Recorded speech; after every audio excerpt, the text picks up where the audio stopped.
Welcome to the Creative Play and Podcast Network.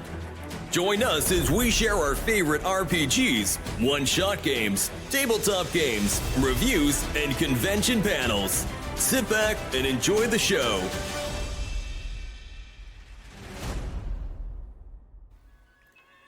Hi, this is Kelly, aka Trixie from Ragnarok and Roll, assigned to Ragnarok Story, and Tilda Wimblewick from D&D Journey of the 5th Edition.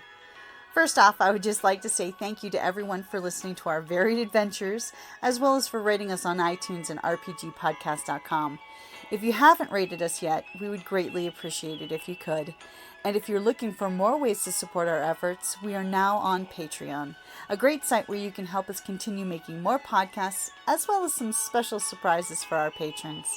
If you can, please look us up at www.patreon.com/cppn. Every little bit helps. And again, thank you for listening. Okay, so this panel is going to be about basically comic book heroes, modern heroes, and villains, obviously, and going over invisible disabilities, physical disabilities, mental illnesses, and etc. There will, with talking about this, there will be some of the story arcs that we're going to be covering do have references to sexual assault in them, especially when we're talking about Barbara Gordon and her storyline from The Killing Joke. So I just wanted to make sure that we're upfront telling that is a thing that is going to be we're not going to be talking about explicitly, but it's something that upfront that I want that it has to be mentioned trigger because warning. As a trigger warning. Yes. Yeah.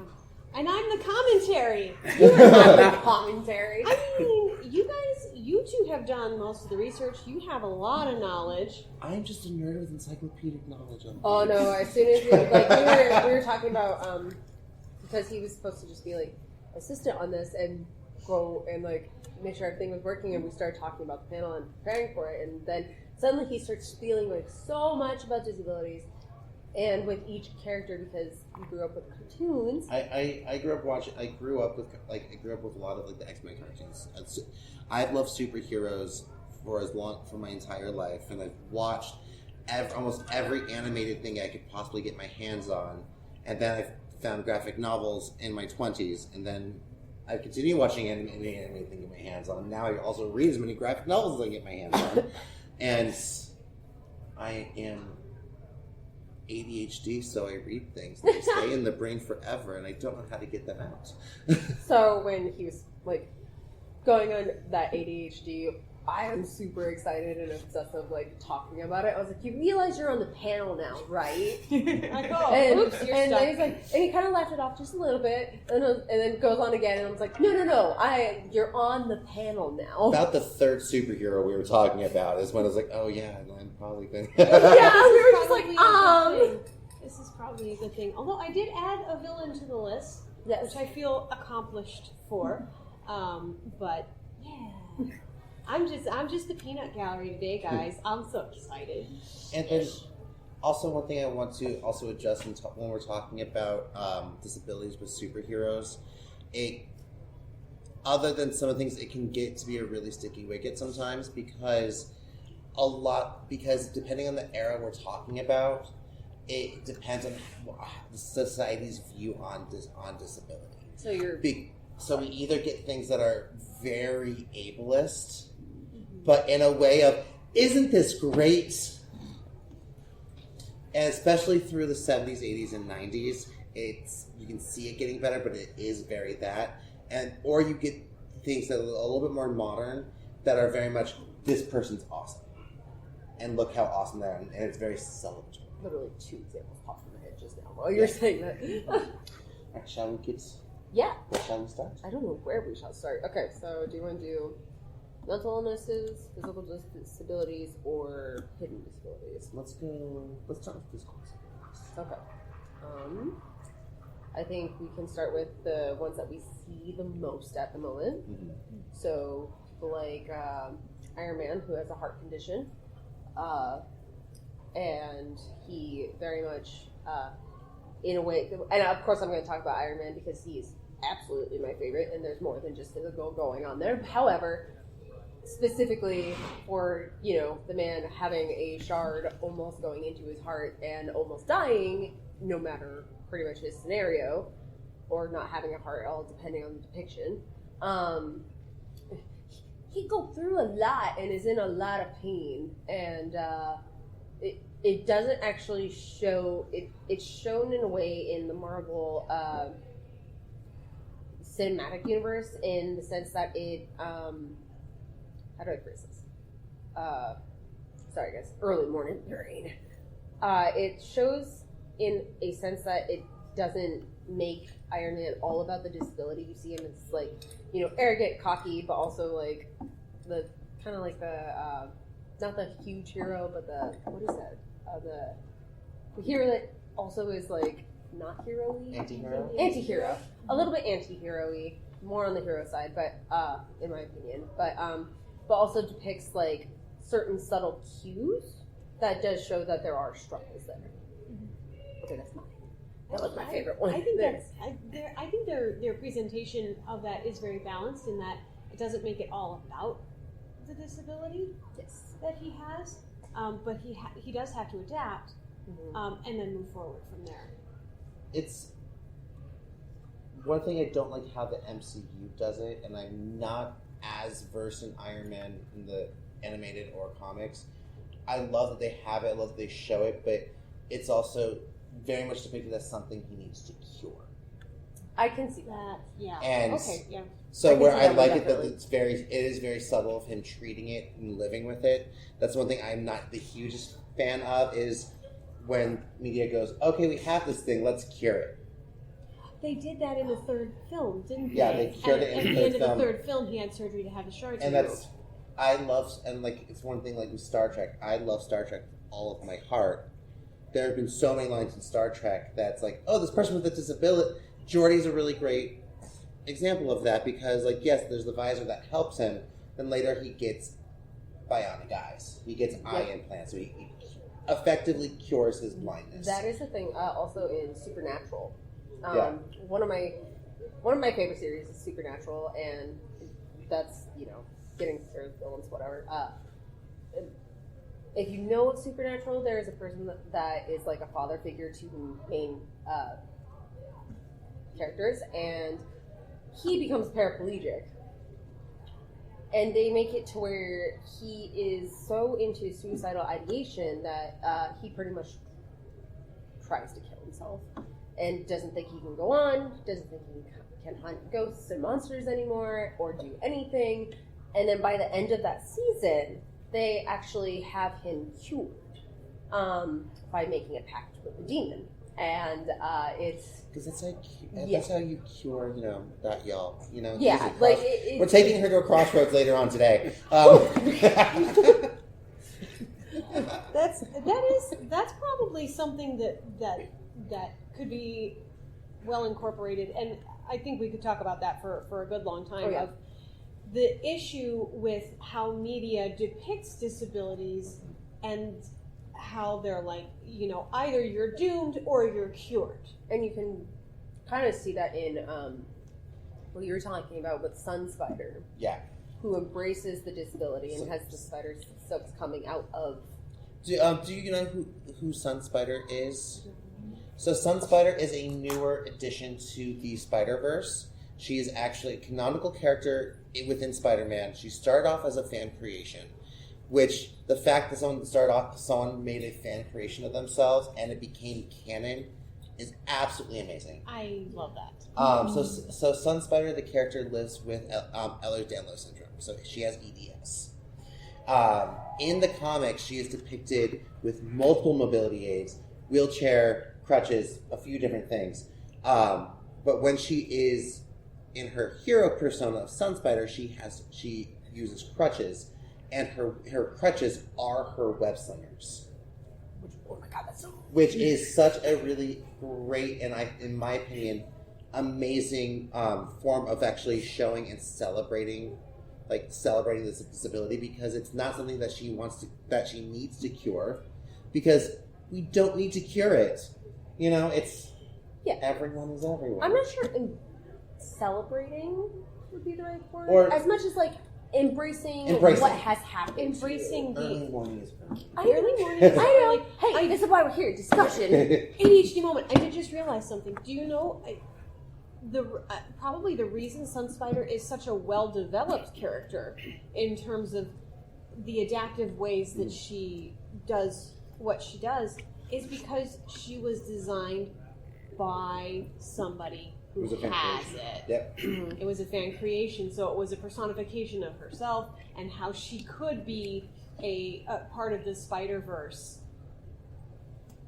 And that's why she's so well developed as a character, is because she was built by somebody who lives with it. And that's actually something that's happening more and more in a lot of media with depiction of disability. You're starting to see more people who have these conditions, who are living with these conditions, writing for these things, writing the books, writing the graphic novels in writing rooms, on shows, going, no, let's not do that. This is how we actually live with this. Let's actually show it, and they show it in a way that furthers the conversation.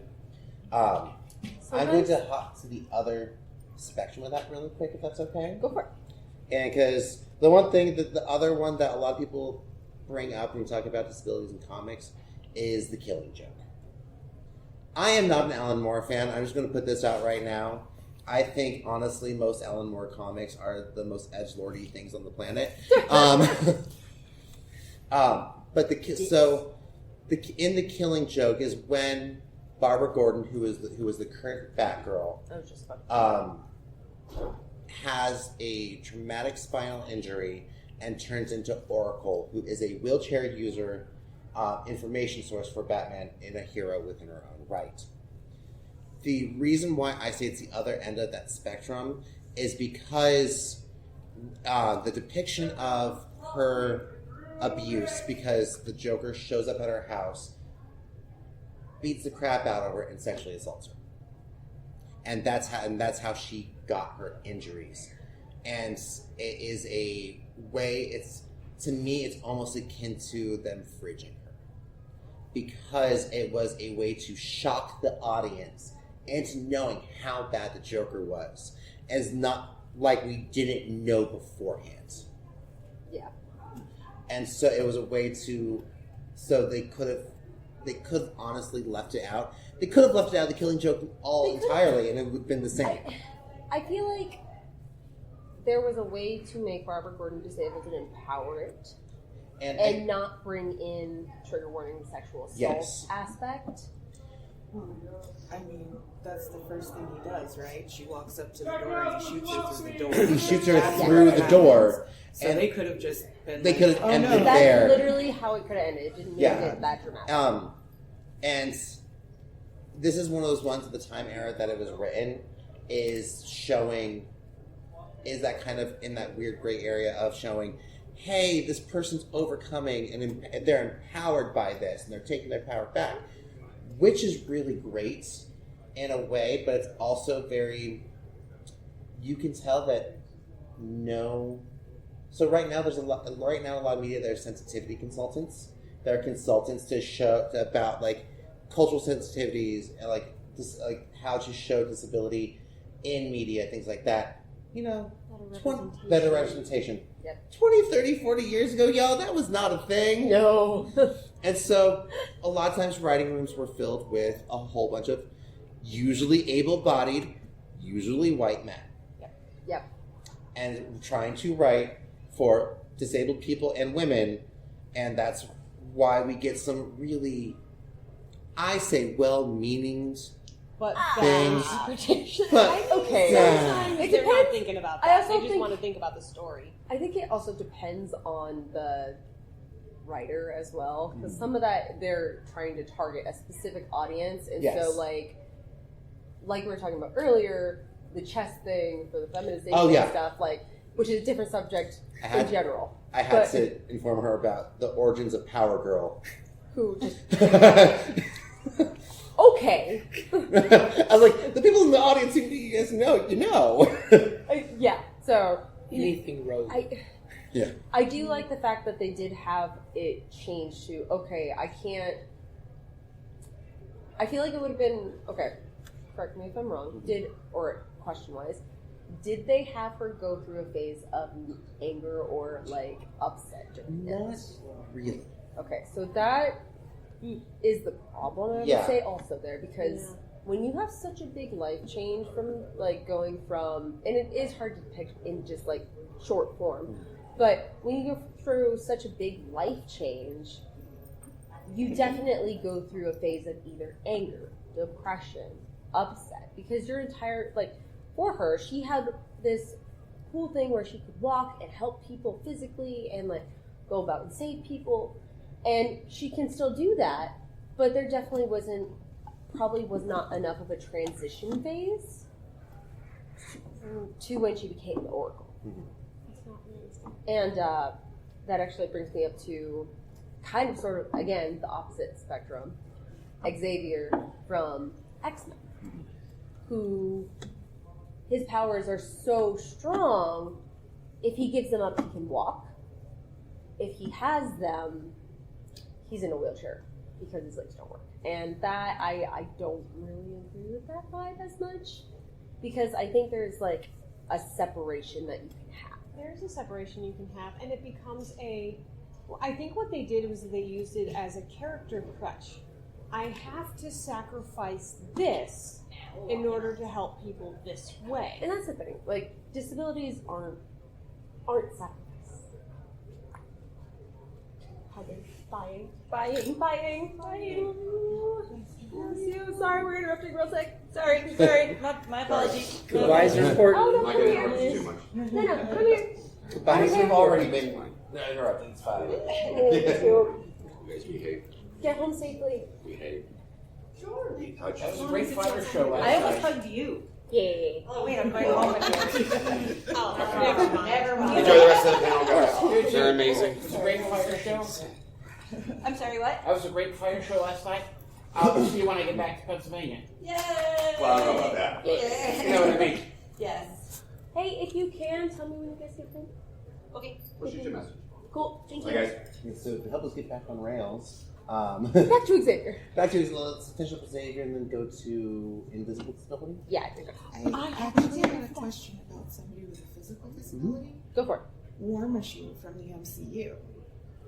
Oh. He falls and there's nothing to do, and then like he does have that period of I can't handle this. I am angry. I cannot do what I can like do, modern- and they just That's modern MCU. I think does do a little bit of a better job with They that do because a better job. even with Iron Man, there was Making a the panic suit. moment and making the suit for Stark. So that it does show like modern depictions are better I think so. because we realize that our audiences are diverse. And a lot of people watch movies, a lot of people read comics, and now we have people going through grief periods, which is awesome. Yeah, which is absolutely fantastic. And I think you touched on it before, is sensitivity consultants. And I think that's done a lot for media in general. And they're starting to understand that their crowds are not just cis white men. I mean, that's a very big crowd, and that's great. But you have so many others who will go above and beyond to consume that media if they feel that it is properly represented. If they can connect with a character who's marginalized in any way, be it your background, culture, your race, your disabilities, you're going to go the extra mile to go see it and support it. So they're like, oh, we can have a really solid fan base if we just Do the properly thing. represent. Do the thing. Do the thing. Let's just do the thing. I am of the opinion that it is okay to have what audience that you want, in the sense that you can target cis white males because they have a preference, but it's also incredibly important to involve other cultures and disabilities and everything. The problem is the fact that it was only white cis males for so long. We're getting beyond That's that. We're why break it it's down. so important to try to bring in and make everything be equitable. I do think, and I will only touch on it briefly because it doesn't really pertain to what we're talking about. I do believe that has necessitated a little bit of changing the race or culture of certain characters when they can get away with it to forward the proper representation movement, and then you have the issue of certain fans going like, it shouldn't be like this. Yeah. That character wasn't like that before. So Sure. what? It's fictional. I'm gonna do a small tidbit there. She will see me rant when a disability comes up and it's not represented correctly. Yes. I'm like, I know what this is like. Yes. How dare you? Stop it. Yes. Okay, we are gonna now switch. We're Unless switching you have to- another I have comment. one more just to briefly touch on if we're going also modern movies. A modern, not great depiction, in my opinion, is with the newer Shazam movies, with one of the characters who is a crutches user, but when he's powered, he flies. He's fully able-bodied, and so he wants to spend more and more time powered because of that. And they actually they kind of just skate over it and make it a little bit of a joke. Oh no. And they never, in a weird way, That kid was so cool in the first movie. in the first movie we had. They did a great job. And then in the second movie, it's like, why did you do that? Yeah. You know what I would think would be actually cool in that sense? What if, your you got superpowers, right? You also have a disability. But those superpowers are a little bit manipulated, because of your disability. For example, what if his flying was off and he had problems doing flying because of the disability? See, that's why we need sensitivity consultants. Yeah. That's why we need like consultants. this idea. Because It shows that, yes, your disability still has an effect, and you get to, kind of adapt to that scenario now that you have more things going on. Yeah. And that would have been interesting. But we all know, most likely Hollywood, things like that, they don't go for the interesting, they go for the easy. Yeah. They go for the most easily read, the most easily translated. And I also, sorry, I Go didn't ahead. interrupt. Hi. I also, that actor was in the It movies and was dealing with the inhaler a lot too. I mean, at that point we found out that wasn't real, but yeah. I think I've seen him portray at least two people that are just, I haven't seen him do anything. That's the thing in Hollywood. They like finding people who can, and that's across the board for anything in the marginalized group. They find people who can do it, who are able-bodied, and they don't think of, there might be people within that community who are actors. I have an exception that goes actually into the next category of invisible disabilities. Echo from, she has her own miniseries now, I think. She does have her own miniseries. Daredevil, yeah. She's a marginalized group. She's indigenous. Mm-hmm. She's an amputee, and she's deaf. The actress who plays Echo is deaf. And also, I believe, Yes, she's both. yeah, She was the absolute perfect fit. she's an absolute for- perfect fit. for Echo. I just want to also take a little bit of time with deafness and disability, because that is also depending on who you talk to, and I have friends who are within the deaf community. I am not in the deaf community, so I want to say that right now. Because there are hearing people who are in the deaf community. A lot of times they're interpreters, things like that, where it is personal from person to person, as if for the identifier as disabled. Disabled, yeah. And a lot of people in the deaf community, because the deaf community is a community within themselves with their own language, and literally it's a full different language. ASL is not signed English. It's a full different language. It's actually more akin to French. And they are a community within themselves. So a lot of them don't take the moniker of disabled because of the fact that they have their own culture, they have their own language, they have their own things where there are cities that are almost fully deaf. Like Rochester, New York is a really good example of that. So I just wanted to give that little disclaimer. That's an excellent disclaimer, because that kind of hits that gray area. Oh, did you have any? I was just wondering if that was the same with blindness, because they do have. I mean, Braille is kind of not quite it's not apples and apples. It's not. Yeah, it's not. It's Braille is more of coded English. Yeah.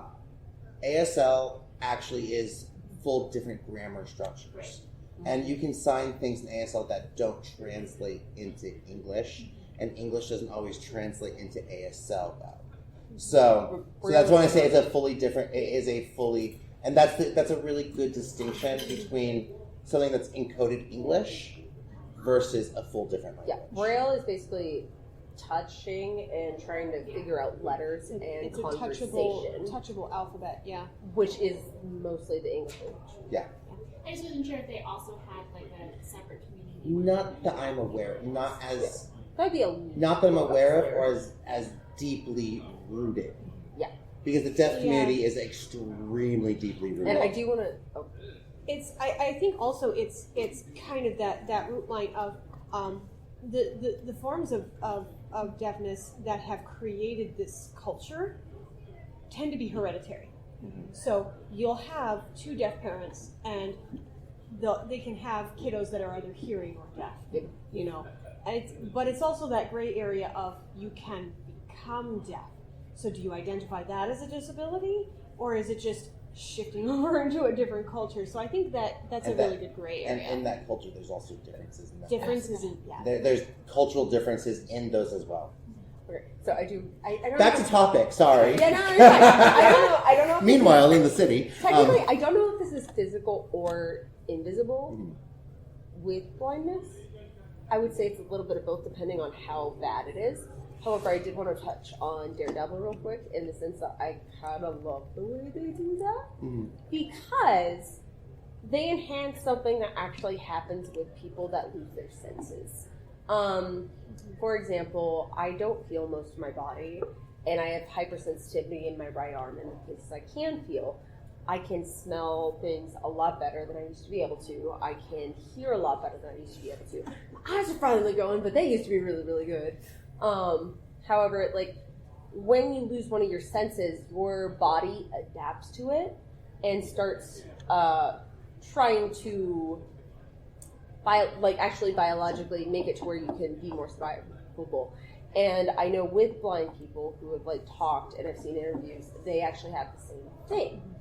What they do in Daredevil is they enhance that to the point of like chaos, which I kind of enjoy. Yeah. But that's just my personal opinion. And there is proof that it is possible. There is a gentleman who figured out how to basically make his own sonar. He clicks in his mouth, and he took the time to figure out, okay, how long does it take for that click to echo back to me? And he can ride a bike. He's 100% blind. He can ride a bike through an obstacle course at a fair clip and not run into a single thing, because he has super hearing, and he took the time to develop that skill as part of his adaptability. And I think Daredevil is also one of those ones that, honestly, I haven't read all the Daredevil comics. I am passing familiar with Daredevil, where from what I've seen in almost every iteration, what I like about Daredevil is the fact that it was been written as embracing the disability and showing how how humans can adapt, even though he had a little bit more to that because there was the whole chemical school in the eyes, but showing the adaptability of that and not being like, oh, this poor guy had a thing and he's an inspiration. Okay, mental now. Let's go mental. Okay, I would say my biggest starter point introduction on this is you see a lot of villains with like dramatized illnesses, mental illnesses, more so than you see in heroes. And so I don't necessarily agree with that, because it gives a stigmatism of how mental illnesses are problematic. Mental illnesses create villainy. And that's not true. And you see that with like schizophrenia, how obviously there's scenarios where you can manage that with medication and things like that. And it depends on, obviously. So I have... Batman. Yes. That's I was about to ask y'all. We're about to go over We're about to address that because if I say Arkham Asylum, everyone knows Arkham Asylum. If I say Bloodhaven, how many of you guys know about Bloodhaven Penitentiary? Because Bloodhaven Penitentiary is the jail in Gotham. And It is the jail where Arkham, Is everyone the knows. asylum. Yeah. Everyone knows Arkham is the asylum. So I have two counterparts to what you were saying, and it shows it. Iron Man, we're going to circle back to Iron Man. He has some mental stuff going on there. anxiety and alcoholism. Anxiety, alcoholism, and there's PTSD. one other Yes. one where his ego is Oh, it's narcissism. Narcissism. He's a narcissist. He's working on it throughout the MCU universe, but he starts out as absolutely a narcissist. Also, okay, hang on. Dang it. But it's also And the other one, the schizophrenia, is there is a hero with schizophrenia. Moon Knight with DID. Yes. Yes. Moon Knight has DID. I'm sorry, not schizophrenia, DID. DID. That is my Schizophrenia and DID are two very different things. And also saying DID is identity disorder. Yes. Differential identity disorder. Differential identity disorder. Used to also be called multiple personality syndrome. but you do definitely see like Yes. most of the time Most you do of the see time. the mental illnesses are the villains. But what you also see, you don't really realize what the heroes are going through because they're depicted as so powerful and like that they can get through They're anything. overcoming, And where they're the overcoming, villains are like, even though oh no, you you have, like- succumbed to this. Even though you have like, and they do touch on it, I don't think enough, but like with Captain America who wakes up in a different century. Oh yeah. Newer Basically- Captain America deals with it a little bit more. Yeah. Older Captain America fully did No. not. There was And- no such thing as PTSD. And while back this is while he's also like completely changed from his own time, Yeah. he also is dealing with PTSD from losing his best friend that he thinks is dead. yeah, The love of his life being with Alzheimer's. yeah, Like his whole world is just rocked. Yeah. And you kind of like you want to admire it, but at the same time, it's not realistically It's- presented. Also, it's presented as a good on you, you overcame. Yeah. It's one of those ones where, as we were talking earlier about either they're villains or they're cured. Yeah. And like with a lot of those things, like I live with general anxiety disorder, major depressive disorder, and ADHD. Those are debilitating, but there is no cure. There's no magic. I'm a good guy, so now my brain makes the right chemicals. Dear Lord, if that was the actual thing, I will start Sign me up. vigilantism now. Sign me up. Captain Britain. Oh. Alcoholic. Yeah. Okay. Yeah. But the heroes that the heroes that we see with disabilities, with mental disabilities, are a little bit newer, and also it's still like overcoming something, or they're an anti-hero, where it's a lot more villains are thrown into asylums, Yeah. which does really harken back to to the early 1900s, where you were just undesirable. Let's put you into an asylum. I also So- feel like DC plays with the mental illness stuff a lot more than Marvel, though. And I that's- would agree with that. Yeah. And I blame them. I don't like Alan Moore. I'm sorry. If you like Alan Moore, great for you. Yeah, which Because is it's like there are so many problems with that story. way too many. Because he was too That's grimdark, when I became into and it was very much like everyone was an insane criminal, and So I would like to further that point. I feel also as though DC does this especially. They don't put labels on the mental illness. You just have a character who turns into a villain because of yada yada yada. you have sane and insane. You have and those sane are and only insane. two things. So here's an example. I'm going to bring up body dysphoria, I got one too after you. Yeah, there are two characters who end up with body dysphoria. Two-Face, for obvious reasons. I will leave that one to you. No, you're fine. The one that I am particularly fascinated with is Clayface. Clayface wasn't originally. He didn't intend to be a villain. he was an actor, and he wanted his face to be pretty for as long as possible. So he started putting creams on his face, and he started getting obsessive over his appearance, and he kept using more stuff, and he kept using more stuff, and it destroyed his body. And he became the thing that he feared the most, which was, he became a body dysphoria. And that thing, that body dysphoria, it led him to that. And we can see that now because it's talked about more now, but it was never addressed in the series specifically that I'm thinking of is the 90s cartoon Batman. Mm-hmm. I grew up on that, you know, and they kept it good and dark. I will disagree that the 90s Batman, I would not consider to be grimdark because it did have an underlayer of hope to it. I didn't That mean was necessarily obviously, yeah. grimdark, but it's like if you compare the 90s cartoons to the cartoons that kiddos watch today. Oh, it's dark. Yeah. Oh, dark. I'm gonna get the name wrong. V. V is for, yeah. The Oh, the the Superhero Yeah. University. V. No, the Superhero University. Okay. I'm not familiar with that. Homelander. Oh. Okay, the boys. Right, the boys universe. Oh, but it's the man. university where they send the kids The who spin-off. have the ability. Yeah. And some of them are perfectly nice, lovely young people. And then there's just the psychos. I'm not gonna lie, I actually like the boys because of the whole like heroes aren't actually heroes. I like how they did that. I couldn't watch the show. Weird Oh, no. experience, but I overall liked it. Like there's So some I parts- read like the first graphic novel of The Boys, and it was very off-putting to me.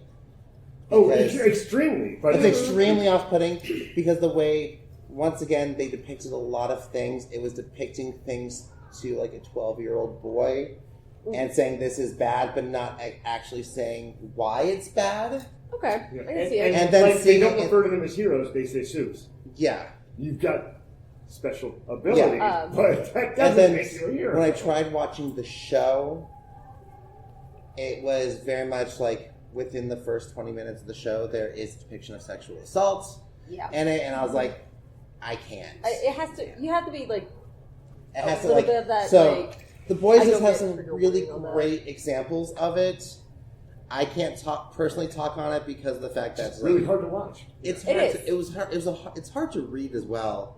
The graphic novel is so much worse than the show. Wow. I do not recommend. to be like as offensive as possible. It I was think designed so. to be as offensive as possible. It was. I think it was designed to make you rethink a bit too about like heroes. It was and- also designed to be as like In your face. in your face. Yeah. It was. It's very juvenile. Yeah. It's very juvenile about how in your face it is. Doom Patrol. Doom Patrol's a really good one. A good one too with the show with the I forget his name. The robot. Brendan Fraser. Brendan Fraser's character, because of the fact that like that's how he's dealing with his disability and dealing with chronic pain. I was also going to bring up Deadpool with chronic pain. Yeah. Because one of the things about Deadpool is before he signed up to get his regenerative powers because he had cancer. And now he has. And because of he got regenerative powers, everything in him regenerates, including the cancer. And so Deadpool is one of those people who live in constant pain. He is in constant chronic pain. And that's actually a thing that informs his character a lot and informs the humor. Yep. I got two examples. One backwards, one forwards. I'll start with, compared to you, Wolverine. Mm-hmm. Not depicted well, but definitely has chronic pain. Yeah. Because of every injury, having to deal with that metal and having metal just inside you, Yeah. definitely is going to mess with your body. It's going to really mess things up. And they show him as a very, very strong character that can, like, you know, overcome anything, but, like, also sometimes they do show how much pain he does get into when he gets really messed up. Yeah. the other person I was going to say for her example to go off of from hero to villain, Mobius. He set out first to try to help a blood disorder, and then became a villain because he screwed up trying to help people.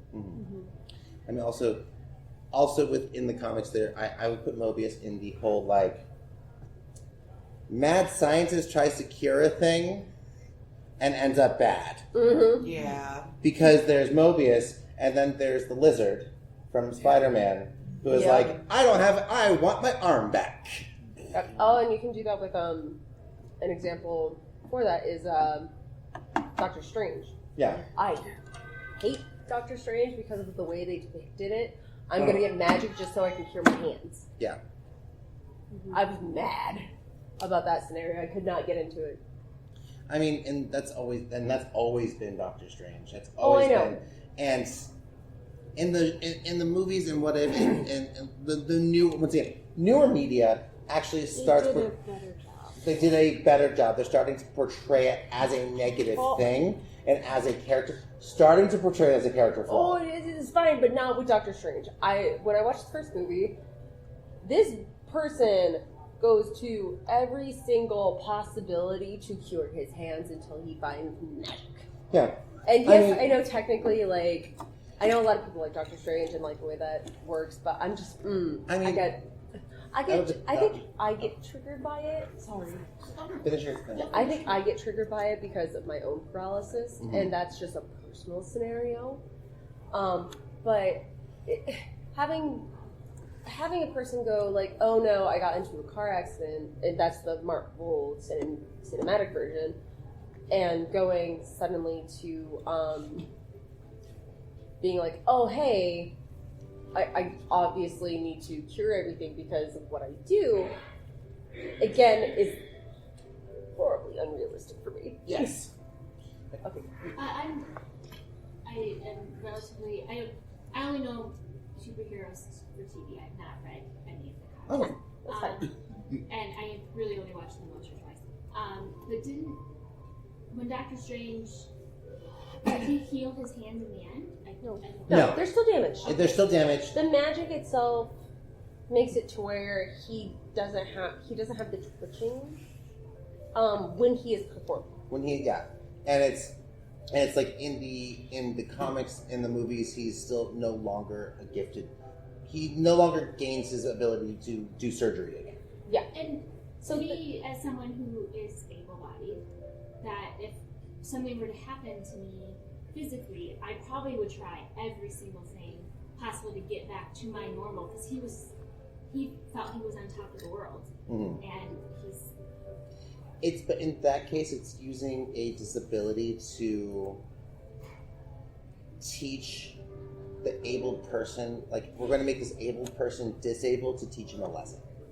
And then we're taking the person from able to disabled to abled, because then, like, yes, now, if he was here, they dropped him to here, and they made him up here because of magic, so he's like now super able. Now, if they had done it in a way where the magic still affected his disability, or if there was still shaking, or if there's still a problem, I would have been a lot more cool. You're overcoming it, you're doing something else that's helping, and you can do something else. And yes, he can do something else now. However, they put him so high up that it just erased his disability. So they don't show enough of his daily, like, it, not a struggle. I feel the everyday life of living with that. They don't show him. They don't show the damage to his hands. They're inconsistent. I think that would be superb. I would love that. Doctor Strange making himself tea. Like, if they actually show a tremor. Yeah. Like when he's having tea it wouldn't beer take before. much. They're inconsistent. There's no tremors. There's no tremors. There's no after effects. They There's forget. no gray area of, was he cured or is he still living? There's no You don't resolution. depending, like, if you really stare at his hands in certain scenes, his hands do shake, but it's just like you said. And they show don't- scars. That's also the actor being very good. Yeah. That is, oh, That's not Cumberbatch. That's very much so. Let's not call Cumberbatch that good. I mean, he's I- good in certain things. No, we'll duel. No. We will also Okay. duel. I have a thing though. Here's the thing that bothers me about Doctor Strange is they minimize. They minimize on the main character. There is one glowing point that I really liked in the film, which is when he was at one of his highest points of frustration trying to learn the magic, his master told him, look, it's not about the shape of your hands, it's about the intention. And she shows off one of the other students who has lost one of his hands. He has no hand to gesture with, and he can still do magic. Yep. But they didn't embrace that through the rest of the film. It was just this one glowing moment of thank you for showing that adaptability works. But never mind, we're just gonna go, we're gonna keep going with the original intention here. And then it's not shown enough. So back to your question, it's the yes they should it's like the example said if something happened to you, you would do everything you possibly could within there, but the fact that they don't show after he found his solution the after effects of him still living with it. Yeah, because he wasn't cured. But he kind of was. Anyway. Yeah. Hawkeye. Yeah, Hawkeye. Hawkeye, honestly, the new Hawkeye, I love, and once again, really does show hard of hearing in a very good. Stop it. Does show hard of someone losing their hearing in actually a really nice light of actually taking the active time to learn another language to help them survive in the world, and also and things and everything of that nature, and they also do, and this is specifically the newest run of Hawkeye, because that is the one where he's actually shown as hard of hearing with this disability, and showing him learning and showing him dealing with it on an ongoing basis. Is this comic or cinematic? This is comic. Okay. Oh, it's a little. No, it was in the comics. The bomb went off, and he did. Yeah, in the in the cinematic, Okay. it's the most background microscopic thing. It's like Disney saying they have a gay character in something. Representation. So what about Echo? We mentioned Echo. We did talk about Echo. I do have a fun thing to say about Echo, which is And we absolutely love her. they depicted such as she is very much a deaf character running through a hearing world, and one of the only people that she has any contact with that has an interpreter with him to speak with Echo is Kingpin. Yep. The villain is one of the only ones who adapts around to properly communicate. Here, let me tell you Also- what I'm going to screw up. Also, the TV show Echo correctly shows people how also to use an interpreter. A lot of times when you see deaf characters and they're using an interpreter, they show incorrectly how to use an interpreter. I just have to say, it's one of my favorite things about it is they show correctly how you're supposed to utilize an interpreter. And I may have misspoke because I didn't Yeah, it's actually like- watch the whole series. I was like, Tony, so you I have apologize. a It comment. was just that, like, even Echo makes the point, it's like, you're one of the most important people in my life, and you didn't take the time to learn how to sign. Yeah. It's her family. Thank you. Okay. And you That just was- hired an interpreter He did get a high-tech device. at the end. contact. But yeah. That's And the thing about devices that interpret ASL that I have a hard time with, because once again, one of my best friends is an ASL interpreter. I have, and it's like, I do have deaf friends, and that sounds really awful, but I am not in the deaf community, I am just adjacent to it. Is any devices that actually, like there was big gloves that interpret ASL, and things that help interpret ASL, it's showing interpreting English to English, and there's a lot of ASL that is nuanced facial. It's like nuanced facial expressions, nuanced body language. It's very small, very slight, and so it would be really hard to program an AI to know what a slight eyebrow twitch could mean. It's really hard to know that shifting from here to here is a difference of either time personage, because this could be two people, this can be time, this could be a different location. There's so much nuance in the language itself that anytime they show a technology, I love the interaction on Echo saying you didn't learn my language, and then his thing is I'll just get technology.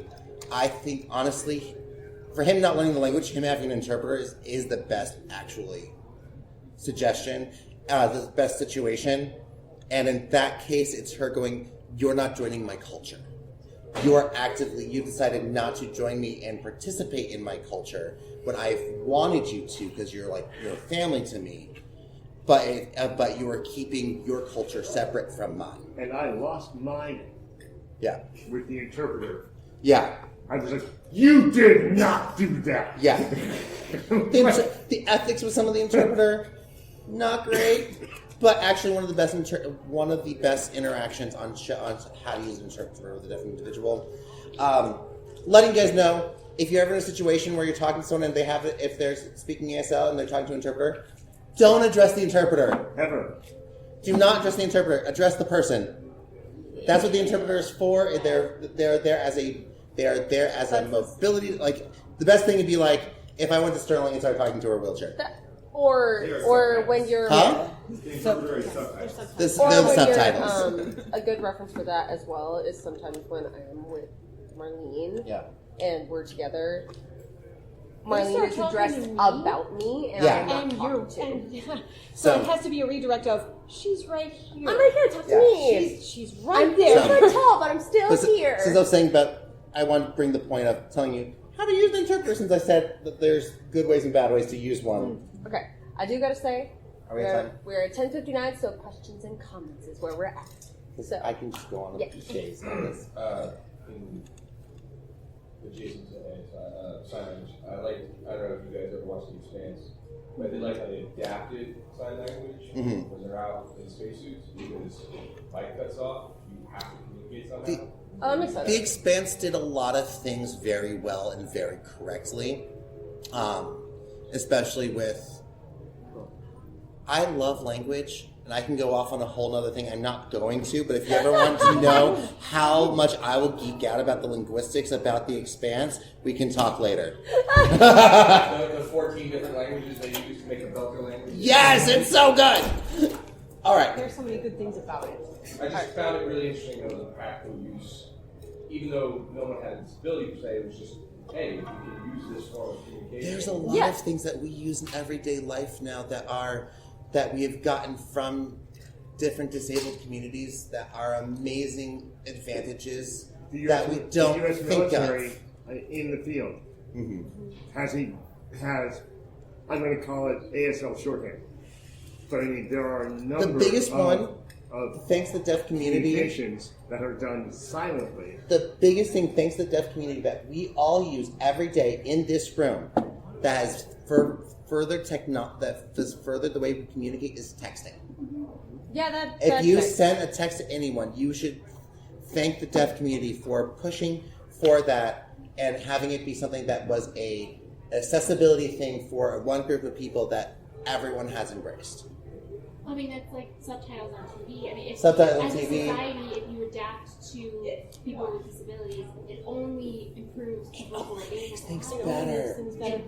And it improves everybody. So there are ways to make subtitles more accessible as well. Cards. We got cards for you guys, real quick. Too, while we're talking. Accessibility in YouTube videos, for instance, people will often just automatically do subtitles. They'll have it auto-generate.